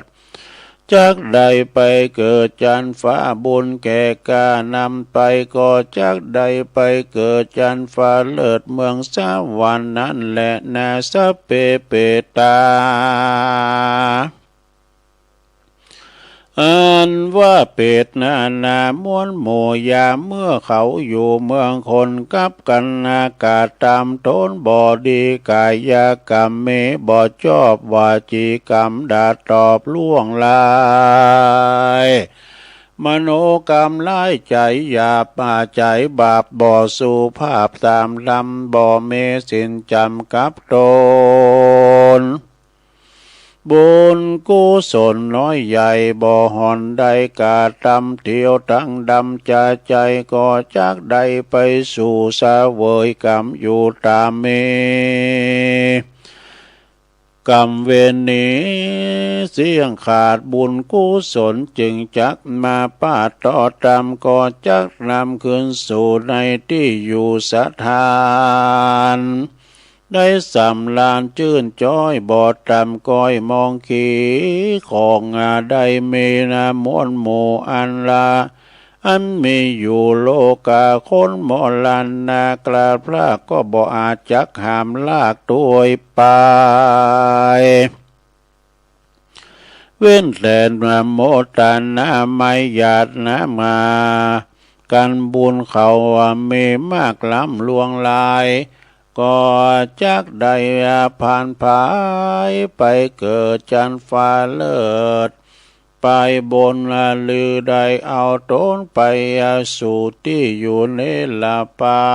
นนั้นแหละนาดูลาต้านพรามผู้ใหญ่เมใจไฟคุณนาว่ายังวงศาพ่อแม่มิตรเกี่ยวแก่สหายสหายคำอนันนิจกรรมลาพระใครเขาได้พ้นจากที่ผ่านจุงมีใจจมจื่นเจยบานเลื่อมใสยังตกแต่งยังปัจจัยตั้งสี่แปลงใจคลี่เจยบานมีอาหารข้าวน้ำวัตถุพร่ำนาแล้วนำมาถวายภิกขุตั้งหลายน้อยใหญ่ตามใจใฝ่ศรัทธาแล้วอุทิศบุญไปหาผู้ตายกันเป็นกุลหลายมากกว้างบ่อาจอ้างใครจะใคร จักบ่มีอันใดเพียบใดแลนาเมื่อนั้นท่านพราหมณ์ผู้เฒ่าฟังพระพุทธเจ้าไขจะไขแก้ไขปัญหาหลายแหล่ก็หายแก่สงสังกาจึงมีใจโสมานาสาจมจื่นปีติตื่นเจยบานก่อนนมัสการก้มกล่าวลาพระพุทธเจ้าขึ้นสู่ยังที่อยู่แห่งตนก็มีในกาลวันนี้และนานิที่ตังกิยาสังวันนาวิเศษจะห้องเหตุการทำบุญนานิส่งหือยาติกาผู้ล่วงลับไปก็บังกรมสมเลสเด็จแล้วเท่านี้ก่อนแลสาธุสาธุสาธุเอาเอาจบไปลงเสียงบ่ค่อยดีวันเนี้ยเป็นมรดกธรรมปืนเมืองสาถาโวเนอะสถาเห็นมันสมปึงโกนกับวันนี้วันศีลวันศีลกลางวันษาศีลแหลกแล้วเนี่ยเขามาแฮม8 คำแล้วศรัทธาศีลก็ไปลงโบสถกันเดินรับเดินปิงก็ปินเขาวัดษาที่อื่นที่ไกลเนี่ยฝนเปิ้นตกเปิ้นเจยดีกะแต่โดยหล่อนี่อำเภอโดยหล่อมันปลอดฝุ่นอย่างได้หมดเลยพิธีคูณโม่งเลยหลวงเอ้ยเขาจะไข่บะใบหำเนี่ยหดน้ำถึงวันดอกไม้ดอกดวงก็เหี่ยวกันไปนะก็ปรากฏว่าพายุจะเข่าก็มันเข่าสักเตือแต่ก่อนปียังเนาะมันถึงเวลาถ้ามันตกมันถึงตกแต่มันตกมันถึงตกเนี่ยนะศรัทธาปีนี้เป็นวันเนี้ยก็อาริโยนะมันเข้าสู่แล้วมันก็จะทำให้ปีนี้ฝนจะแรงนะเนาะศรัทธากักเก็กน้ำไว้ดีๆเนาะไปอุ่นนางกับตัวเอาปอนทำไม่เกินจะลืมตัวลุงมาขี่ลืมเอาปอนทำไม่เกินลงเนอะทำของตัวอุ้ยหลวงพ่อบุญปันปุญญธรรมโมวัดแม่โป่งเหมือนว่าพอจะมีงานทำบุญครบรอบหลวงปู่ในหิมลอยแล้วกันเนาะหลวงปู่บุญปันปุญญธรรมโมเนี่ยจะได้ถามแม่ชุติวงศ์ก่อนอายุตัวอุ้ยเท่าได้แล้วอุ้ยหมอนนะหนังสือหนังหาทำที่บนฝากว่าตัวลุงได้เอามาเผยแผ่ก็ยังไม่ลายอยู่เนาะสัตว์ตัวปีสมเพชรเขาข้าเนี่ยนะเอาปอนก่อนแล้วถ้าว่าอย่างอื่นน้ำอยู่สัพปิติโยวิวัจจันตุสัพพะโลโกวินาศตุมาเตภวัตวันตะลายโยสุขีติคายุโกภวะอาภิวาทานาสีลิสันนิจังบุตตาปัจจายโนจัตตาโลธรรมาวัฏันติอายุวันโนสุขังปะลังเอาแล้วศรัทธาวันพุธต่างอกต่างใจเอาดีๆกรรมนะสำเตือเฮาวัดเอาดีๆนะมาได้เพ่ดิเจ้าดีมาได้เพ่นี่นะสำเตือนเฮาว่าปอตะได้วันนี้นะเอาไปอุ่นในพิธีขึ้นดีนะมันถึงบ้านแน่นอนนะสำเตือนเฮาวันนี้ว่าเฉยซ่าลำเลยนะก่อนปินน้ำปินอันปินน้ำปินธรรมเลยอย่างอีมันก็มีเป็นวันเหมือนในการการจาในการติดน้ำติดธรรมในหลวงอารมณ์มันแปรปรวนจ้ะ ก็เหมือนปลงไม่หลงเขาอากันเนาะสักเดือก็ใจดีกับลูกกับหลานสักเดือก็ไม่ได้ใจขืนเนี่ยมันก็เป็นอย่างนั้นอารมณ์มี2นะอิทธาลมกับอนิถาลมอารมณ์ที่ชอบและไม่ชอบนะสัทธามันบันแน่นอนนะทำใจจุ่มทำใจเย็นบนน้ำฝนจะไปใจห้อนกายอย่าห้อนใจอย่าห้อนเนาะศรัทธาญาติโยมบัดเดี๋ยวนี้สิ่งที่มันบันแน่นอนมันก็เกิดขึ้นนะเปิ้นว่าผ้าไตรยัดไส้นะเดี๋ยวไปหันในขีบเปิ้นส่งมาก็พอนะเพราะว่าอันพระภิกษุสงฆ์ทางสปปลาวไปว่าเปิ้นได้ผ้าไตรงามเหรอ ผ้าไตรในผ้าไตรเนี่ยจะมอละเป็นว่าเปิ้นเตเพราะว่าเตสังวจนังสุตวาเตพอเป็นว่ายัดใส่ว่ามันจะยัดใส่ยาบ่ายาอีหยังนะมันเอาผ้าเห็นผ้ายกในกับผ้าที่เปิ้นยิบจักในผ้าไหมอยู่นั่นนะเอามาใส่มันกูนไว้ว่าไปดีเฮ็มได้เนาะก็คิดตัวเดียวแล้วกันน่ะนะแต่เมืองเฮาก็ถึงมีแล้วก่อนนี่เปิ้นเตสังกันโอ้สังน้ำขุเหลืองนี่นะหลงน้ำโปเหลืองเนี่ยเราหมอล้อมก่อนนะเอาไปติวทางงานงงมันได้ดูมันปีนจะล็อกเลยพร้อมหยังมันนักตังโห มันเป็นนักตังโหปุ่นนี่พร้อมหยังเพราะว่าเขาอันนี้กะเขาตังรุมเลยมีกระดาษหนังสือพิมพ์ก้าเอกะนะเนี่ยศรัทธาซื้อเขาก็พอกะอันใดที่มันใจใดที่ใจมันใดฉันเตกับประมดอายุอ่ะนะผ่าก็เหมือนกันนะผ่าเหลืองนี่นะผ่าบางสุกุลนี่นะผ่าน้ำแป้งนี่นะโอ้ยมันแบบเป็นที่ใจลงเฮ้ยซักให้เตอนะปุระแข็งกักดักก็นำมานุงกับโกคงโยงมันแข็งนะแล้วก็มันบางเอาผ้าที่มันดีหน่อยแต่ความจริงก็มันต้องละเปิดเตอผ่าในติ้มตุ่มจะมีเพมารูนุงผ่าดีๆทางนั้นซะนะในตู่นี่นะผ่าไตรเนี่ยตัวลุงนี่ก็เปิ้นปวดเปิ้นเปกเปิ้นปอยก็นะเอาไปหอมพวกนี้ตาลผ่าเหลืองเนี่ยผ่าไตได้มากดตาลไปเนาะศรัทธาญาติโยมทั้งหลายก็เดี๋ยวเอาในมาใส่กันเหมือนศรัทธานะเพราะว่าชีวิตแสนสั้นบะเมินบานนานเขาก็ลาจากกันไปนั่นแหละเป็นเจือใดนะลองฟังพอเนอะอาจจะมีโฆษณานิดหน่อยเพราะอยู่ใน YouTube เนอะลองฟังพออยู่กันไปบะเมินบานนานก็ลาจากกันไปชีวิตก็เหมือนน้ำค้างสดใสในยามเจ้าพอยามสายก็หายเหือดแห้งไปชีวิตก็เหมือนพยับแดดนี่พอไกลๆก็เหมือนจะมีตัวตนน่าสนใจแต่เฮาเข้าไปไกลๆครับเหมือนมีแต่ความว่างเปล่านี่แต่กันเนาะศรัทธาญาติโยมชีวิตนั้นมันสั้นนะเปิ้นเปรียบเหมือนน้ำค้างก็แต่ว่าดูน้ำค้างนี่ควายมากก็กันแดดเขาฟัดให้มันก็เหือดแห้งไปชีวิตของเฮานี่มันบ่แน่นอนบางคนนี่ก็อายุมันยืนยาว120ขบเข้าวัดษาเนี่ยเปิ้นปันชีวิตเฮาเปิ้นอายุปัจจัยตึก80เถื่อเมื่อยิงนี่หนักหรือปัจจัยก็นะก็ไผจะอายุมันยืนยาวกันเกิน80ไปแล้วนี่อยู่ตามบุญน่ะอยู่ตามหน้าบุญเฮาแต่กินกำให้เด้อพอจะอายุหนักเหลือกว่าพระพุทธเจ้าพระพุทธเจ้าในเมพระชนมายุถึง80ปีนะ80ปีมันก่อนถ้าจะมึนขนาดศรัทธาเนาะเริ่มเดือนปีเดินวันมันปันจอดก็เดี๋ยวก็ออกเดี๋ยวก็คำเนี่ยเดินดับเดินปิงหมุนแกวดมันโวยเนาะวันเวลาเขาพอแล้วคูณห้อมเดี๋ยวเนี่ย60 70นี่ยังงามยังหล่ออยู่นะเขาบอกครูบาเจ้าศรีวิจัยเปิ้นละสังขารอายุ60 ปีนะพอสีเท้าเนาะเอาพอหูเปิ้นหูภาพของครูบาเจ้าศรีวิจัย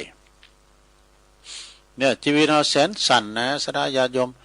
บางคนก็ได้4 ปี5 ปี6 ปี7 ปีป้อยตายไปก็มีบางพองก็ปิ้นอย่างฟ้าแมบยามเดียวก็มีวะเปิ้นว่านะความตายนี่มันก็มีภัยอาจจะห้ามได้แม่องค์พระเงาไทยสัพพัญญูปิ่นพระพุทธเจ้าก็ยังเข้าสู่นิพพานดับขันธะนิพพานเมนจาดเด้อศรัทธาจะไปประมาทเด้อจะไปประมาทอายุเฮานี่นะเมื่อว่าความตายพยายามมักจุลาดมันมาเอาเฮาไปเมื่อใดมีเงิน100 ล้านพันล้านจะมาไถ่ชีวิตก่อตึงบ้านใดผ่านไปเหมือนกันหมดอ่ะคุณตุกก่อตายคุณรวยก่อตายคุณหนุ่มก่อตายคุณเฒ่าก่อตายคุณบ้านก่อตายตัวเจ้าตายย่านตัวเจ้าเป็นอมตะก้าปัจจัยก็คือว่ามรณภาพปนเนี่ยก่อนที่เขาจะตายเนี่ยเขาเกมเนี่ยลงเนอะเกมโตก่อนตายเกมกายก่อนแต่งเกมน้ำก่อนแรงเกมแบ่งเกมสตังค์เนี่ยก่อนเดินทางเนาะเนี่ยนะจะไปประมาทสร้างบุญสร้างกุศลเอาไว้หาตีเกาะตีกรรมห าแคฮัดไตสองตั้งไปต่างหน้าอีนะเปิดว่าในธรรมนะเพราะนั้นสดาญาโยมทั้งหลายเปิ้นกินเปิ้นตานงานกฐินผ้าป่าเมื่อไหนก็ไปว่าวัดเปิ้นวัดโตเฮาไปได้ก็ไปหอมหนักหอมหลายหล่อแล้วแต่เจตนาผมจะได้บักได้แบนลูกเนาะศรัทธาเปิ้นเม่นนักก็หอมนักเฮาเม่นก็ตามบาทตามแห้งเฮาไปให้หามาได้ก็ถือว่าเฮาได้ลมกับเปิ้นนะลมกับเปิ้นวันนี้ตุลุงก็ไปตานด้วยเปิ้นน่ะงานกฐินมันก็หลายปีงเนี่ยนะไปลมทำบุญตอดผ้ากฐินด้วยเปิ้นเนี่ยกะฉะนั้นก็สระญาโยมก็จะไปลืมเนอะชีวิตของเฮานี่เหมือนกับน้ำค้างยามเจ้านี่ปดโตสดชื่นแจ่มใสควายมาก็หืดแห้งไปแล้วก็เหมือนกับพยับแดดนะพยับแดดนี่มันเปียววุดๆครับบ่ทั้งในทั้งหน้าพุ่นนะปดโตพออย่างแม่น้ำเนี่ยไปเข้ามีสักกรรมไม่มีตัวตนมีแต่ความว่างเปล่านี่แล้วก็นิ้ว5 นิ้วนี่นำเสนอนิ้วมือ5 นิ้วนี่มันบัดเต่ากันฉันใดความสามารถของแต่ละคุณแต่ละทานก็บัดเต่ากันฉันนั่นเนาะความสามารถคุณเฮานี่ซ้ำเตือนะวันนั้นนี่ปุ๊บจัดพยาปึกอ่ะนี่นะพวกเราเปิ้มกิมใจแต่พลังกายมันกำยำแข็งแรงเฮ้ยบุกดินสินต่อครับจางอ่างใบแน่มันคือไม่พละกำลังไปแต่บุญแต่บางคนโอ้หมอนันเนี่ยปวดตัวเป็นขี้เปย์ก็เนี่ยกินตานก้ามสังฆาเนี่ยมีความสามารถแตกต่างกันไปนะสดาญาโยมมันมือ5 นิ้วมันเต่ากันหรอกความสามารถของคุณเฮากับบัดเต่ากันพอนักร้องเนาะบางคุณในแจ๊ดงามอ่ะเนาะห้องเพลงแจ๊ดโมนอย่างสังท้องเนี่ยห้องเพลงโทนเนี่ยเป็นที่โมนเนี่ยห้องเพลงปออาปากอปากแล้วสอนเพลงเนี่ยสอนเพลงในบทเราเป็นนักร้องในดวงใจตุลุงเหมือนกันเด้อสมัยเลี้ยงควายเนี่ยห้องเพลงโชคดีครับแฟนสอนเพลงกาสายันเนี่ยมาพร้อมกันเนี่ยความดังเนี่ยนะพุ่มพวงดวงจันทร์เนี่ยมาจากสุพรรณบุรีสถามันบัดเต่ากันเรื่องความสามารถของคุณเฮาเนาะสถาญาติโยมทั้งหลายเฮ้ยเอาเฮ็ดตาอีก่อนก็แค่เนาะสถาญาติโยมเวลาตุลุมมดแล้วนี่อาจารย์ท่านพระมหาเสาแก้วเปิดมารอถ่ากับลูกศิษย์ลูกหาเนี่ยเปิดมารอถ่าอยู่หน้าห้องส่งแล้วนี่ตุลุงจะได้นำรายการจากลาสตาวันติดวันเสาร์หน้าก็มาปะกันทำเด้อพี่น้องหลายด้อยพี่น้องหลายด้อยนางแก้วกินตานก็ปะกันเนาะสดาเนาะเอาละศรัทธาญาติโยมทั้งหลายตุลุงก็บริหารเวลามาก็บริโยสารบ่ได้เปิดสายสกรรมตัวหน้ากันเด้อหันแม่เฮินโทรมาหลายตัวหันอยู่เบอร์โทรนะแต่ก็ตุลุงก็ติดพันไปหน่อยก่อนพี่ยังเนาะศรัทธาโอกาสหน้าก็มาปะกันแท้ใหม่นะแต่สุงงานเนี่ยน้องเจเจกันเด้อต้องลุมนะปักตั้งเจริญนะจะสุงงานเนี่ยน้องเจเจก่อนรับงานตัวลุงก็จะได้วาดวางลุงไว้เพียงแต่ขอความสุขความเจริญจงบังเกิดแด่ศรัทธาญาติโยมทั้งหลายทุกคนทุกท่านสัพพิติโยวิวัจจันตุสัพพะโรโกวินาศตุมาเตภวัตวันตรายโยสุขีติคายุโกภวะอภิวาทนาสีลิสนิจังวุธาปัจจายโนจัตตารโอธรรมาวัตันติอายุวันโนสุขังปะลัง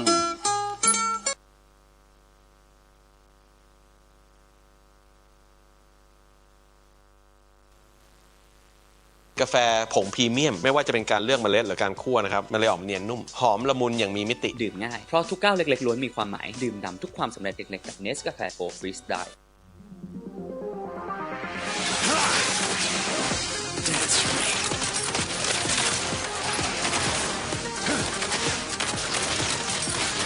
Put Roblox on your side.